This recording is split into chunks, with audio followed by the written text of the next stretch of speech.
Mababa raw ang tsansang magkaroon ng brownout sa mga buwan ng tag-init ngayong 2025 ayon sa Department of Energy.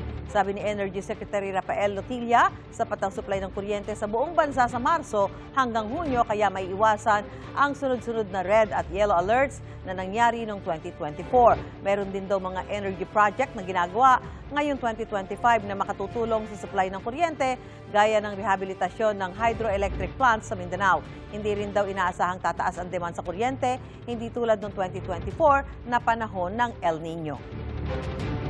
We are in a much better situation this year than we were compared to last year. While it is election year,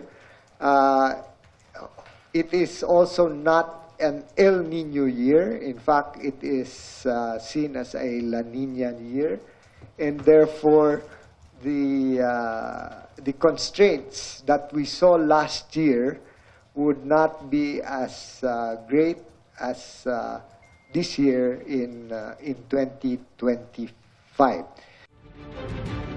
Gusto mo bang mauna sa mga balita? Mag-subscribe na sa GMA Integrated News sa YouTube at tumutok sa unang balita.